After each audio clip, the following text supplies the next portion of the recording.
Pois bem, você não vai confundir limitações circunstanciais com limitações temporais.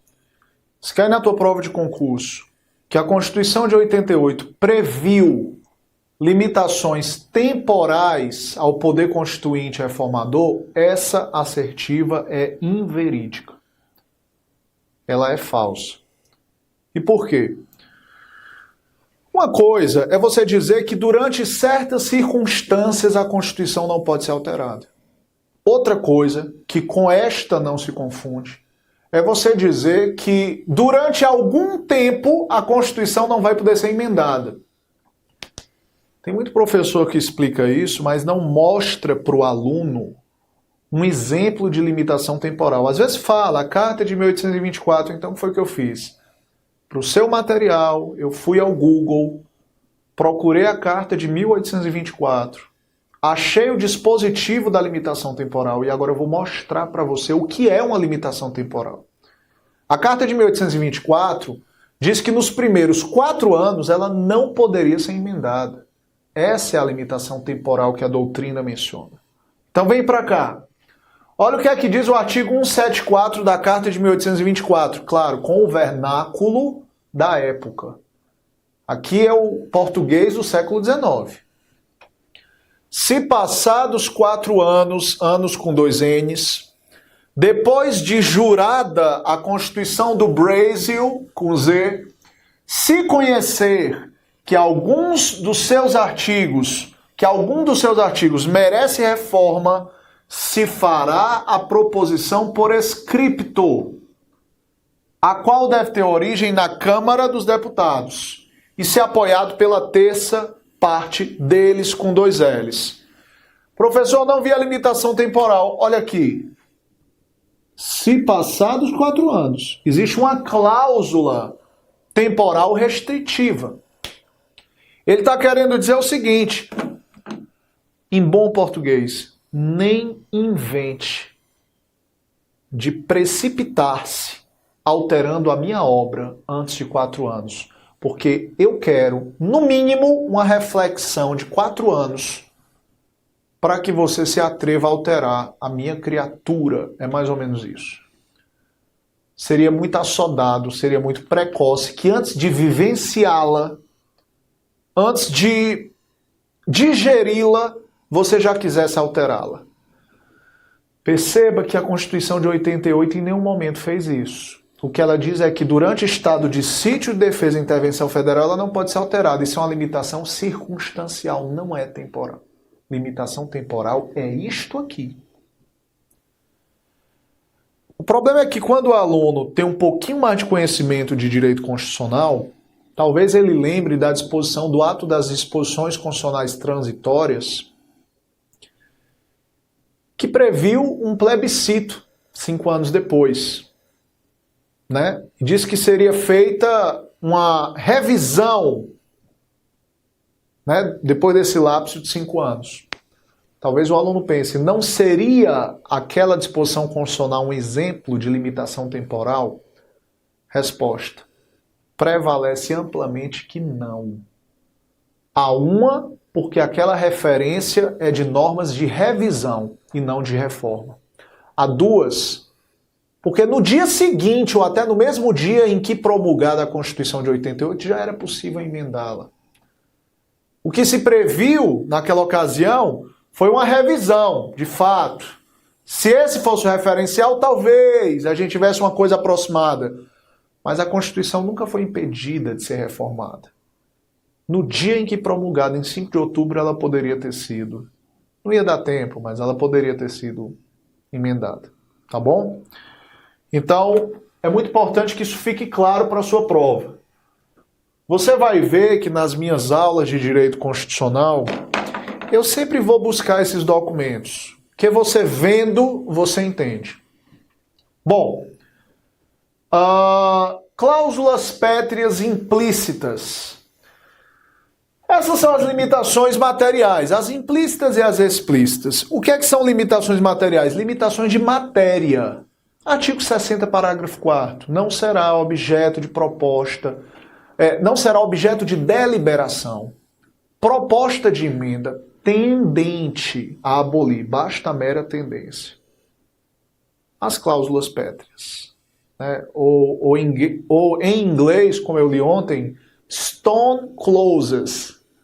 Seria uma tradução em inglês das cláusulas pétreas, porque cláusulas de pedra. Pode ser que na prova ele use a expressão núcleo intangível ou cláusulas de inamovibilidade. É tudo a mesma coisa, são cláusulas pétreas. São as vigas mestras da Constituição. São elas, voto direto, secreto, universal e periódico, o Pacto Federativo, a separação dos poderes e os direitos e garantias individuais. É isso que textualmente diz a Constituição Federal de 88. Textualmente é isso. Pois bem, e as implícitas? Temos ou não temos? Com certeza temos. Com certeza temos, tá? Anote que, segundo a doutrina de Ingo Sarlet e Gilmar Ferreira Mendes, o título 1 da Constituição seria uma cláusula pétrea implícita, tá bom? Título 1, para quem não sabe, é artigo 1º ao 4º. Os fundamentos da República, o fato de que o poder emana do povo, a separação dos poderes está lá no artigo 2º, os objetivos da República e os princípios reitores da República Federativa do Brasil no cenário mundial. Tá? Segundo Gilmar Mendes e Ingo Sarlet, isso seria cláusula pétrea implícita. A verdade é que é muito fácil demonstrar cláusulas pétreas implícitas. Eu posso fazer isso facilmente. Por exemplo, vamos pegar aqui uma tela em branco. Se eu digo que vida é cláusula pétrea, porque é um direito individual, e se eu digo que dignidade humana é cláusula pétrea, porque é direito individual, parece muito claro que por uma relação de implicação estão umbilicalmente ligados com saúde. Afinal, não há vida sem saúde.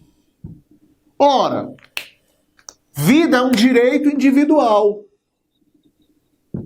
que textualmente foi erigido como cláusula pétrea. Saúde não. Saúde é um direito social que não foi explicitamente erigido como cláusula pétrea. Esse raciocínio está no meu livro de Direitos Fundamentais, cuja leitura se recomenda. Nesse caso, os dois são cláusula pétrea? São, claro que são. Acho que a Constituição Espanhola não previu saúde como direito fundamental até. Mas é indissociável do direito à vida. Então, repare que quando há uma relação de implicação, quando estão umbilicalmente jungidos, ligados, não tem como você reconhecer o caráter pétreo de um sem reconhecer o do outro. Olha só. Se eu falo, e aí, por exemplo, se eu falo em dignidade, seria cláusula pétrea educação e moradia, porque não há como você viver dignamente sem educação e moradia. Samuel, só esses exemplos? Não, exemplos não faltam. Quando eu falo voto direto, secreto, universal e periódico, cuidado. Em concurso eles perguntam se o voto obrigatório é cláusula pétrea. Já vi essa questão em prova. Obrigatório não. Ele pode ser facultativo. O que é cláusula pétrea é o escrutínio secreto, o sufrágio universal e a periodicidade. Ora, se eu estou dizendo que o voto é cláusula pétrea, como é que eu vou transformar a república em monarquia se ninguém sufraga sua majestade nas urnas?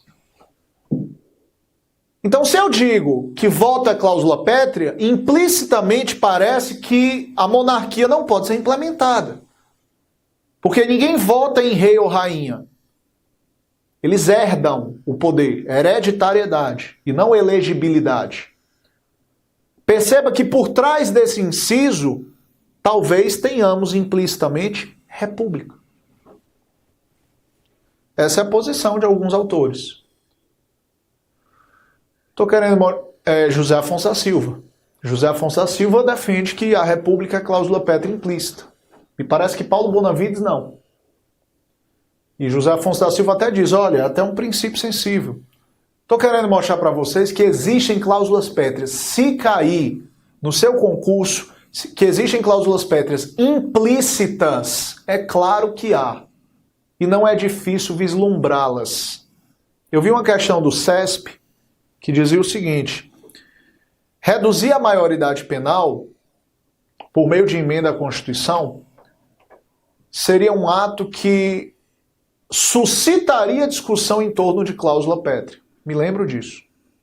Questão para juiz de direito elaborada pelo CESP. E a resposta é corretíssima. Por que suscitaria discussão de cláusula pétrea? Suscitaria porque a maioridade penal tem natureza jurídica de direito individual, que a seu turno é cláusula pétrea. Há uma defensável corrente nesse sentido. Então há muitas cláusulas pétreas implícitas, mas para nossa aula de poder constituinte, o mais importante vem agora. Que existem cláusulas pétreas implícitas, você já deveria saber. Agora, o mais importante para uma aula de poder constituinte é você entender que o próprio artigo 60 é uma cláusula pétrea implícita. Anote isso, eu vou explicar. O artigo 60 da Constituição é uma cláusula pétrea implícita. Samuel, o que é que você quer dizer com isso? Vamos lá. É possível uma proposta de emenda à Constituição alterar o quórum de aprovação das emendas? Para dizer assim, olha, a partir de agora, 3/5 não. Basta, sei lá, 2/5. Pode, por emenda à Constituição, você afrouxar? Resposta, não, porque frustra a rigidez constitucional. Samuel, e acochar? Pode. Em vez de 3/5, 2/3, que é pior. Ah, Samuel, eu não consigo perceber o que é pior, se é 3/5 ou 2/3. 2/3 é pior. Porque 2/3 dá 66,66666, uma dízima periódica, por cento. 3/5 dá 60%. É menos ruim. Então, 2/3 seria piorar o quórum da Constituição. Pode. Que alguém vai dizer, ok, eu não posso vulgarizar, mas eu posso então enrijecer? Também não. Já decidiu o STF. Por que que não? Porque se você enrijece, você torna a rigidez constitucional tão difícil de ser alterada que você começa a desafiar, fomentar, incentivar rupturas revolucionárias drásticas demais. É como se um povo tivesse o direito de viver a sua Constituição e de alterar essa Constituição. Se você não tem como alterar essa Constituição, você está sendo encorajado a romper com ela. É por isso que o Supremo Tribunal Federal entendeu que 3/5 é o ponto ótimo de rigidez constitucional. De modo que você não pode piorar e você não pode facilitar esse quórum considerado de equilíbrio. É possível ampliar o rol de legitimados para apresentar uma proposta de emenda à Constituição? Também não. Pela mesma razão. Porque se você amplia, você facilita a alteração da Constituição. E se você suplanta, você dificulta a alteração da Constituição. Em outras palavras, meus caros, a criatura não pode dar um golpe no Criador. O poder derivado reformador não tem legitimidade constitucional para se desvencilhar do regramento que lhe foi imposto no artigo 60. Não pode o poder constituinte derivado, por meio de emenda, se desvencilhar, se despir das amarras do artigo 60. É muito importante você saber disso na aula sobre poder constituinte. A criatura não pode atentar contra o Criador. O Criador é o poder constituinte originário, a criatura é o poder derivado. Se você armazenar essa informação, o seu raciocínio em direito constitucional vai ser aprimorado. Tá bom? Pois bem, essa não é a opinião na doutrina de Manuel Gonçalves Ferreira Filho. Manuel Gonçalves Ferreira Filho chegou a advogar a possibilidade da teoria da dupla revisão, por força da qual você, em uma primeira emenda, diria que o Pacto Federativo não é mais cláusula pétrea. Na segunda emenda, você converte o Estado Federativo em Estado unitário. Por exemplo. Ou seja, a cláusula pétrea seria uma espécie de colete balístico. A primeira emenda você fura esse colete, a segunda emenda você mata. Com duas emendas você consegue atingir a cláusula pétrea, a cláusula de inamovibilidade. Essa doutrina é minoritária, você não vai seguir em concurso, mas você vai mencionar numa prova oral ou numa prova escrita. Então repare bem, repare bem.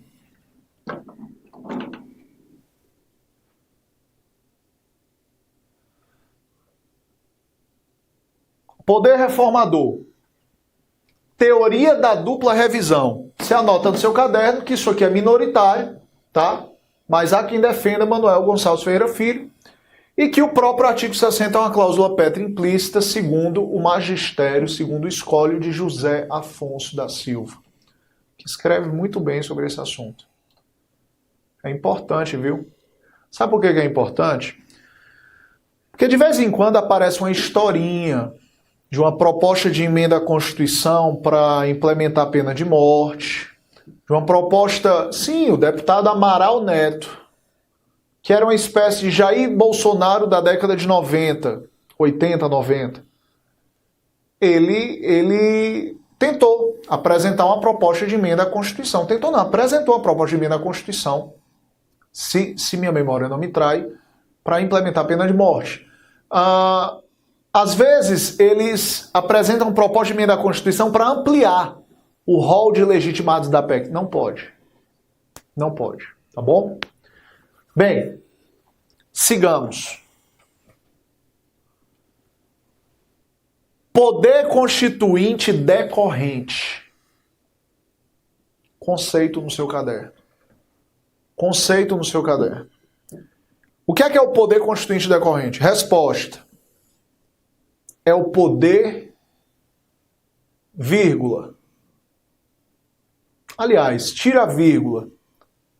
É o poder ostentado por Estados-membros e pelo Distrito Federal de elaborar, vírgula, respectivamente, vírgula, suas constituições e lei orgânica, vírgula, no exercício constitucional de auto-organização.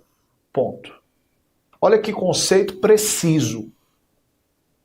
É o poder ostentado por Estados-membros e pelo Distrito Federal, vírgula, respectivamente, vírgula, em suas constituições estaduais e lei orgânica, vírgula, no exercício constitucional da sua auto-organização.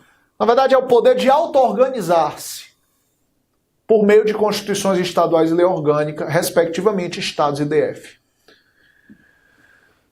Samuel, esse conceito na prática me diz o quê? Que poder constituinte decorrente é o poder de fazer uma constituição estadual, ou no caso do Distrito Federal, lei orgânica.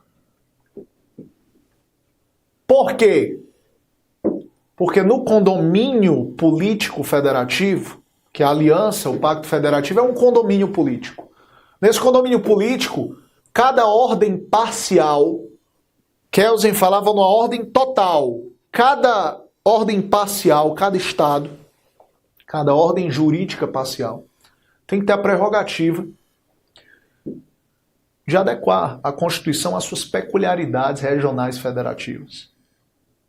Claro, não em tudo, a gente vai ver isso. Então, é um poder de continuidade, tá bom? É um poder de auto-organização. É muito importante você saber disso, que uma Constituição estadual é uma auto-organização por parte desse Estado ou desse DF. Pergunta de prova de concurso. Municípios possuem poder constituinte decorrente?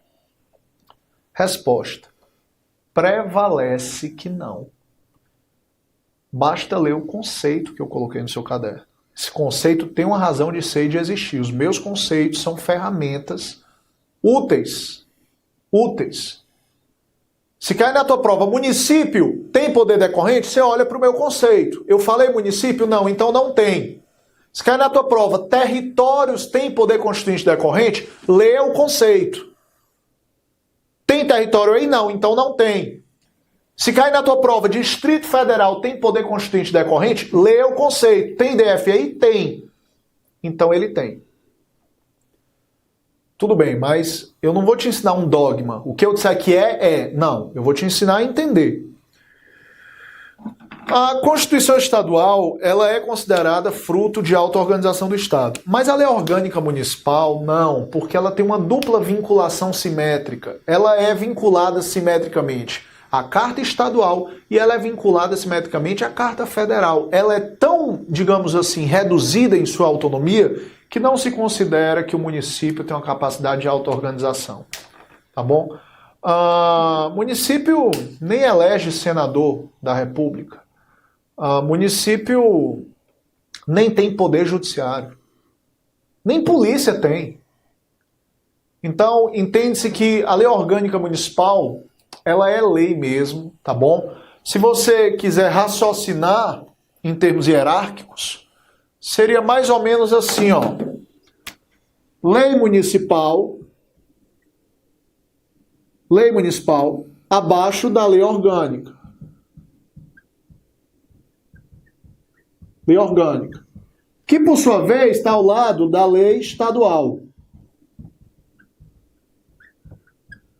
Ok? Que, por sua vez, estão abaixo da Constituição do Estado.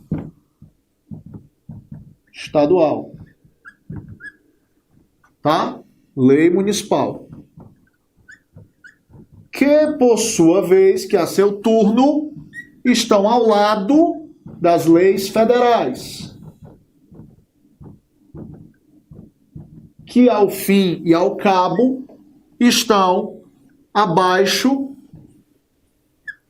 da Constituição Federal de 88. Repare, a lei orgânica do município, ela assujeita-se à Carta Estadual e à Constituição Federal. É diferente da Constituição Estadual, que unicamente se subordina à Constituição. É por essa razão que se entende que a lei orgânica do município, anote, não é expressão do poder constituinte decorrente. Anote isso. Não é.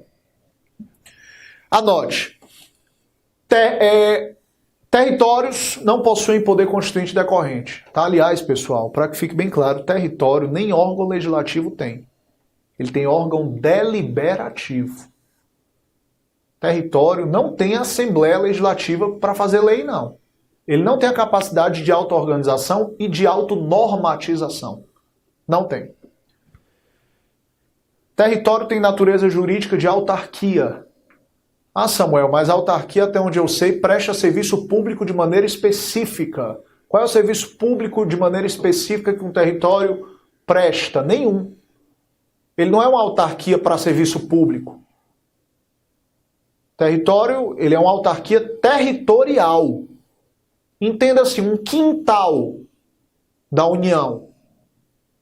Por exemplo, quando Roraima era território, é como se aquilo ali fosse um quintal do governo federal.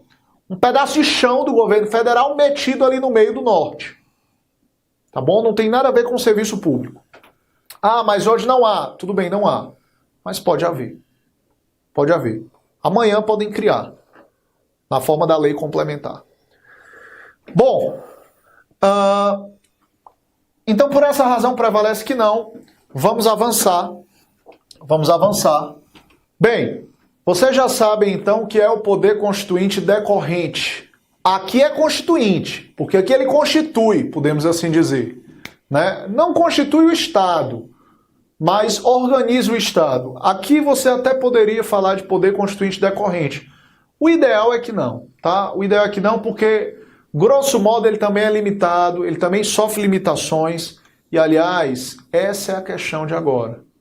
Quais são as limitações? Quais são as limitações desse tal poder constituinte decorrente? Não é um assunto fácil, tá? Quais são as limitações do poder constituinte decorrente? Não é um assunto fácil.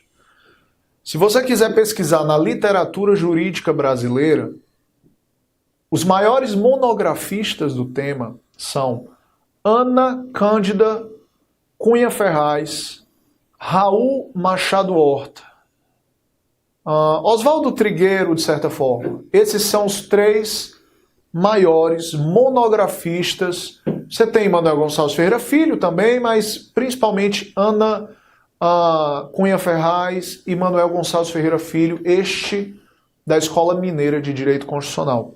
Eu também pesquisei bastante. Eu publiquei um estudo sobre isso, que foi publicado na revista da Procuradoria do Distrito Federal. Eu vou disponibilizar para vocês esse estudo, porque é um estudo denso que você pode ler num domingo à tarde. Ele tem, acho que, cerca de 22 laudas, mas que ajuda, porque ele traz a jurisprudência, os conceitos. É uma abordagem sobre o princípio da simetria que foi muito profícua, podemos assim dizer. Mas afinal, quais são as limitações do poder constituinte decorrente? Não é fácil você responder essa pergunta, sobretudo pela ausência de consenso quanto a conceitos. É uma torre de Babel. O que você chama de norma de reprodução obrigatória não é o que o Raul Machado Horta chama, não é o que o Marcelo Novelino chama. Ninguém entra muito em consenso. E como diz Rigolin, isso desperta discussões para todo sempre. É muito complicado você dizer em que momento uma Constituição estadual tem que imitar a Constituição Federal, em que momento ela não pode imitar, em que momento ela tem a faculdade de imitar. Principalmente porque isso envolve silêncio eloquente, isso envolve lacuna constitucional, isso envolve analogia constitucional. Não é tema dos menos áridos, não. Mas vamos lá, para o teu concurso, como é que a gente pode raciocinar? E já aviso que isso caiu na segunda fase do concurso do TJDFT. Tá? Não é o nosso alvo, mas caiu. Quais são as limitações do poder constituinte decorrente? Sobre o princípio da simetria. Norma de reprodução. Caiu. Tenha cuidado. Olha o que é que diz o artigo 25. Os estados organizam-se e regem-se pelas constituições e leis que adotarem, observados os princípios desta Constituição. Que princípios são esses? Ele não diz. Olha o que é que diz o 125. Os estados organizarão sua justiça, observados os princípios estabelecidos nesta Constituição. Que princípios são esses? Ele não aponta. Olha o que é que diz o artigo 11, dessa vez do ADCT. Cada Assembleia com poderes constituintes elaborará a Constituição do Estado. Veja que ele considera o poder decorrente como constituinte. Está aqui. Com poderes constituintes. O próprio dispositivo reconheceu. Elaborará a Constituição do Estado no prazo de 1 ano. Aqui temos um paradoxo, é no prazo de 1 ano. Até lá o Estado não é constituído, não? Até lá ele não existe, não? Existe. Por isso que aqui há uma atecnia. Contado da promulgação da Constituição Federal. Então eles tinham até 5 de outubro de 89 para fazer sua Constituição. Isso dá trabalho. Eu participei da Comissão de Sistematização da Constituição Cearense há 10 anos. E na época deu muito trabalho. Obedecidos os princípios desta. Que princípios são esses? Ele não diz.